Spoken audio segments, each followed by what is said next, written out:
Laser کے ذریعے بہت ساری فیمیلز کی ہیلپ کی جا سکتی ہے. یہ لیزر بیسکلی ان فیمیلز کے لیے ہے جن کا جو نیچرل ایجنگ کی وجہ سے یا چائلڈ برتھ کی وجہ سے باڈی میں کچھ چینجز آتے ہیں جس کو عام زبان میں جسم کا ڈھیلا پن ہونا کہتے ہیں یا لیکسٹی کہتے ہیں، جس کی وجہ سے ان کی ازدواجی زندگی میں پرابلمز آ جاتے ہیں.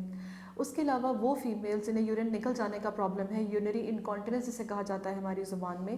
اگر میں آپ کو آسان الفاظ میں سمجھاؤں تو یہ یورین کی لیکیج ہے. اس کی دو اقسام ہوتی ہیں. ایک قسم وہ ہے جس میں مریض یورین پاس کرنے کے بارے میں یا پیشاب کرنے کے بارے میں سوچتا ہے لیکن وہ واش روم پہنچ ہی نہیں پاتا، اس سے پہلے ہی اس کا یورین لیک ہو جاتا ہے. اس کے علاوہ کچھ پیشنٹس ایسے ہیں جب وہ کھانستے ہیں، چھینکتے ہیں، ہنستے ہیں یا وزن اٹھاتے ہیں تو ان کا یورین لیک ہو جاتا ہے. آپ سمجھتے ہیں کہ یہ ایک بہت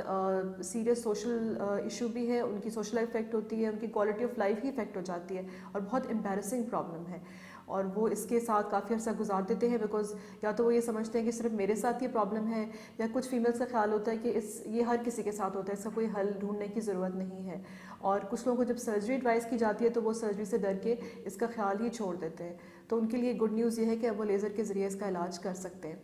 اس کے علاوہ کچھ پیشنٹس وہ ہوتے ہیں جس میں پرولیپس کا پرابلم ہوتا ہے، یعنی کہ ان کا جو یوٹرس ہے وہ باہر جسم سے آ جاتا ہے ملٹیپل ڈیلیوریز کی وجہ سے، کسی اور وجہ سے، اور پہلے اس کا علاج صرف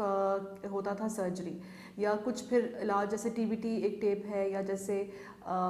میش ریپیئر آیا تھا، پر اس کا انٹرنیشنلی بھی اس سے بہت سارے سوالات آ گئے ہیں کہ وہ اتنے اس کے سائڈ افیکٹس ہیں کہ اب وہ آہستہ آہستہ اس چیز کو صرف سرجری کے تھرو ہی حل کیا جا رہا ہے. تو ان لوگوں کے لیے جو سرجری سے ڈرتے ہیں یا کسی وجہ سے سرجری نہیں کروا سکتے، جیسے انہیں ڈائبٹیز ہے یا بلڈ پریشر ہے یا ان کا وزن بہت زیادہ ہے یا دل کے مسائل ہیں جس کی وجہ سے سرجری ان کے لیے ڈینجرس ہو سکتی ہے، تو ان کے لیے گڈ نیوز یہ کہ اب لیزر آ چکا ہے اور وہ اس سے فائدہ اٹھا سکتے ہیں.